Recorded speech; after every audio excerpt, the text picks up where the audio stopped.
What's up guys, welcome to another video in this course. In this video we are going to be looking at something different entirely, or we're going to be working more with front-end files in this video. So we want to look at something called template engines. So what are template engines, and what do we use them for in Express? So template engines are actually a way that we use to render our front-end files to the user. So I'm just going to open up the Express documentation here. I'm going to get that real quick. So you can see some popular templates are Pug.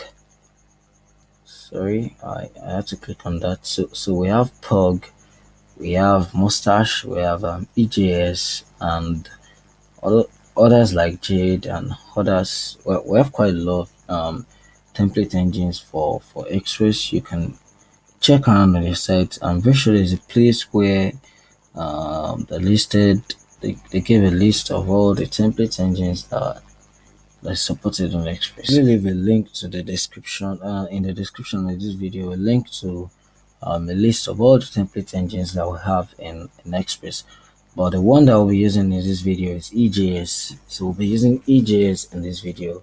And in fact, we can also use HTML as a view engine. We can also use React as a view engine with Express.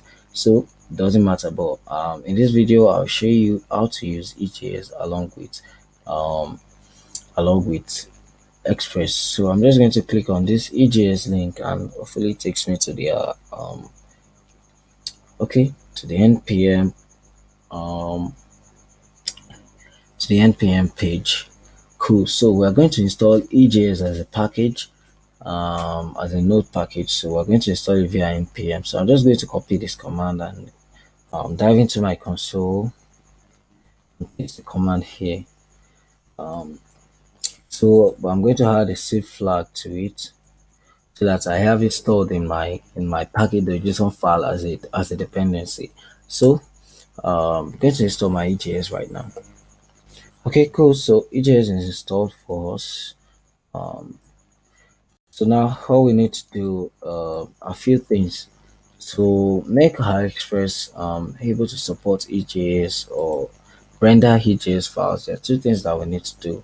First, we need to have a folder that contains our views or our view engine files closely related to HTML. They're actually like HTML, but they are upgraded version of HTML. So for some view engines that you see out there, you'll see syntax that are close or similar to HTML, but they are actually upgraded or mutated form of HTML. So they are built in such a way that you can now use JavaScript among them. Now, what I did right now before this video was I created a new folder that contains my views. So you can see I have a folder for views, and if you open the folder, I have 3 EJS files. So here's how EJS work. You want to create a file and have .ejs after it, the same way you work with HTML when you have .html, but in this case we're working with EJS. So we have .ejs after it. So and you can see the icon here changes. Doesn't look like HTML actually, so that means this is not HTML, but we can also, okay, let me just open it up. As you can see here, I've written HTML syntax in it, but like I said, it's not just HTML, it has been mutated for us. So as you see later on in this video, that we can embed special values inside this EJS file for us. So I've created a folder for views, and I've added 3 EJS files with simple HTML, basic HTML written in them. I have the register, I have the welcome, and the about. So in this video, we'll only deal with the welcome.ejs. We won't deal with others. In the coming videos, we'll look at the other, especially the register. We'll deal with the welcome and the about in this video. For the register, we are going to save that for another video. So right now, I have a folder for views. So the first thing I need to do is tell my Express server where to look for to find my views, my template engine or my template files, and another thing I need to do is to specify what kind of file it's searching for. So in our case, we're using EJS, so I have to declare that my view engine is EJS. First thing is to create a folder and tell Express that this is the folder that contains my template files. And also the second thing is to specify what type of template engine that we're using, so that Express will be able to search for these files in the folder. So right now, the first thing I'm going to do is app.use. So we're going to use, in this case, views, and that is how we tell Express the folder to look for. So for views, we're telling Express look for /views. So it's going to look inside this folder whenever it's searching for any view engine file or any template file. So, and the next thing we want to do is app.use, and here we want to say view engine. Then next to it, we want to specify the extension or the type of view engine that we're using. So here we're using EJS, so we have EJS. So now with these two lines of code, we've harmed or given Express everything it needs to search for and render our template files. So what I'm going to do right now is I'm going to comment out everything that we have here before, all the logic that we had previously. So I'm going to comment this out. We're going to do a whole new thing in this case, in our scenario. So like I said, for these view engines, I've only written basic HTML things. So I have an H1 paragraph that contains the dummy text and also a link. So whenever you make a request to /, I want to render the welcome.ejs file to them. So all I need to do is do res.render, and inside here I want to have a string that contains the name of the file that I'm rendering. So here we have welcome. Now you might think we need to put .ejs, but no, we don't. We don't have to do it because we specified here that view engine that we're using is EJS. So Express already knows what it's looking for. So all it needs to do is search for this file using the name, and it knows already that it's an EJS file, so it's going to render it as an EJS file. So this is pretty much all we need to do to send across this template file to the user. So I'm going to start my server right now. Npm start. Okay, I have an exception or an error. And we have the router that you use. Okay.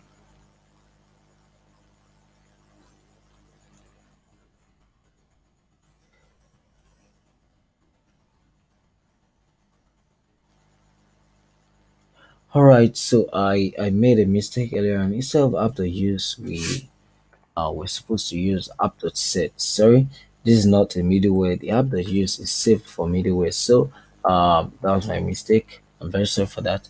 So that we ought to have used app.set instead of app.use. So we're setting some values here. We're trying to set something. So we're trying to set our view engine to EJS and also our views folder to this path. So that's why please do not make that mistake on your end.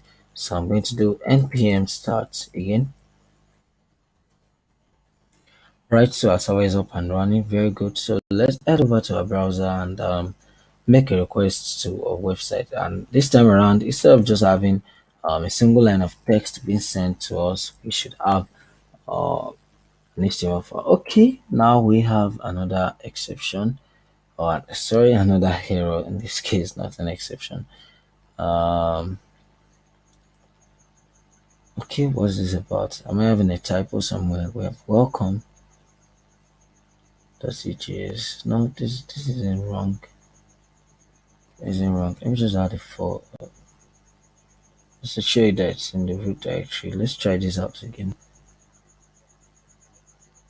Alright, so the reason why I was getting the error was that I wasn't fully specifying the path. So just merely saying the forward slash is not enough. We have to put the dot to show that it's the folder is in the same directory with our index.js file. So yeah, that's it, and we have our HTML being rendered to us. Sorry, our EJS rendered to us, and we have a link that is working that's going to take us to Google, which actually is could be a little bit cool, by the way. So we have a template being that to us, and that's pretty much how you use a template engine with along with Express. So I'm just going to add one more, and that's going to be inside about. So for slash about, I'm going to render about.ejs. So you know the drill. All we need to do is say rest.render, and in this case we want to pass in the name of the file that we're rendering. In our case, it's going to be about. Now you might wonder, why are we not specifying the path? Why are we not doing something like forward slash views then slash about the EJS? Like I said, we don't have to do that because we've actually set that already here. So that's what we're doing here. We're telling Express now our views folder is forward slash views, and by the way, you can name it anything, doesn't matter, but this has to be views. This right here has to be views, and you can name this folder you have here anything, but you need to tell Express that this folder is the folder that contains our template files. And also here we're setting the view engines, that is the kind of or the type of view engine that we're using to be EJS. So that's why we're not putting .ejs behind all this. So rest of render about is all we need to do is render this about page to us. So once again, let's test the theory out in the browser. And right now, instead of just navigating to the root path or root directory, we're going to go to forward slash about. Okay, now we get and okay, yeah, cool. I actually did something um here that I'm going to explain now. But before I do that, let me just remove that and just put web dev here. This is actually something I did, and before I start recording this video. So and we haven't passed in the values, but I'm going to show you that before the end of this video. So if we go back to the browser and refresh, we're not going to get this weird looking error again. Okay, cool. So we offer web dev as a service cost today, and an image that is not loading up. Yeah, it's not going to, because like I said, this about is also to be saved for a later part of this course. So but anyhow, anyway, so now we can see how we render values to the user. Now there's one more thing that I want to show you before I leave.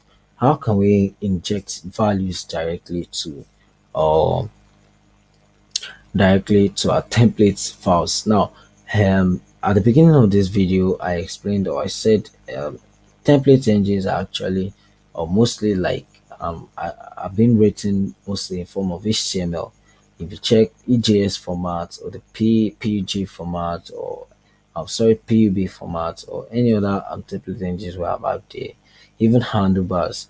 So they have syntax that's like HTML, but like I said, they have been mutated. So we can now use some JavaScript slangs, or we can perform some JavaScript tricks inside them to make them more dynamic for us. So that's an example that I want to look at right now. So we have forward slash about.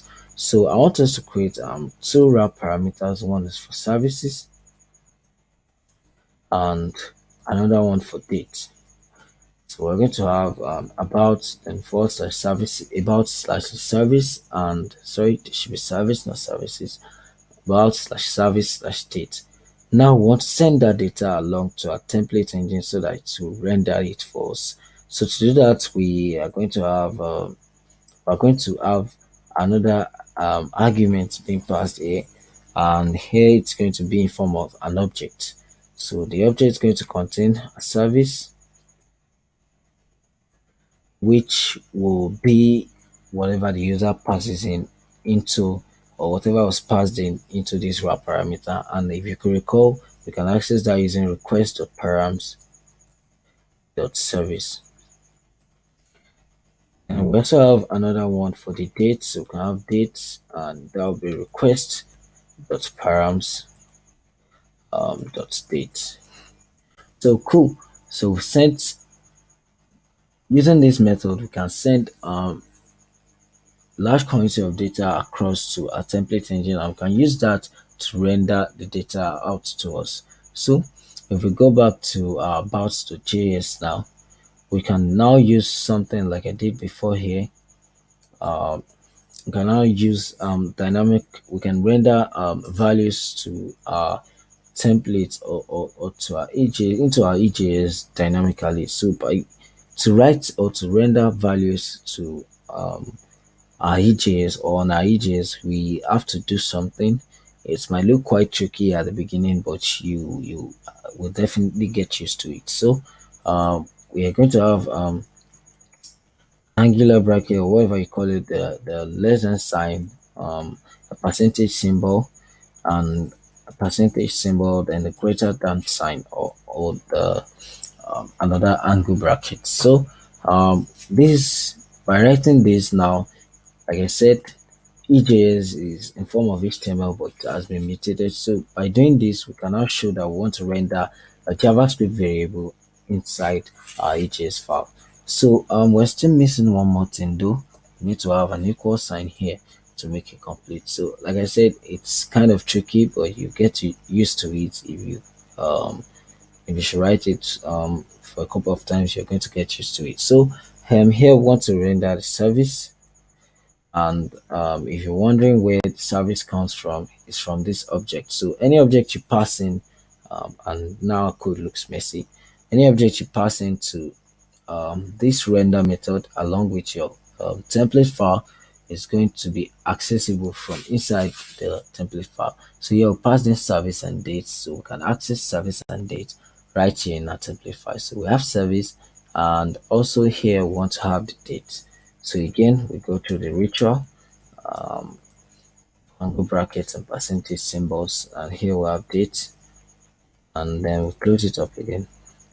So now using this method, we can be able to render values dynamically to our template engine. So let's go to the browser and test this theory out. We're going to have slash about, and don't forget the service. So the service in this case is going to be mobile app dev, and we have date, which will be today. I'm just going to write today for date. So if I make a request now, you should see we offer mobile app dev as a service. The course starts today, which really doesn't make sense, but actually what really matters is that we have our values being rendered along with our template file. So dynamically we can inject values. So here we can put something like tomorrow, okay. So, and as you can see, it's rendered dynamically for us. Now you might wonder, what difference does it make from using rest or send? Actually, this is like rendering an HTML file, while rest or send is more like just doing console.log to your console, but just in this case it's being displayed in your browser, on the body of your browser. So this is actually different. This is a full file. If you open up the developer tools on your, if you open up the console on the developer tools and you go to elements right here, so you should be able to see that this is actually in form of an HTML document. But if you do rest or send, you are going to also get it rendered in the form of an HTML, but it's not like this. You can't have flexibility that you have with your normal template engines, which rest or send. So the next thing we'll be looking at in the coming videos is how we can apply style sheets or styles to our template or our EJS template engine. So I'm going to show you how to use static files like styles, images, like the case I'll have here that's not coming up. So I'm going to show you how to use those on our Express server and render those to our clients. So until then, if you find this video helpful, please do well to leave a like on this video and subscribe to this channel if you've not done so. I'll see you in the next video.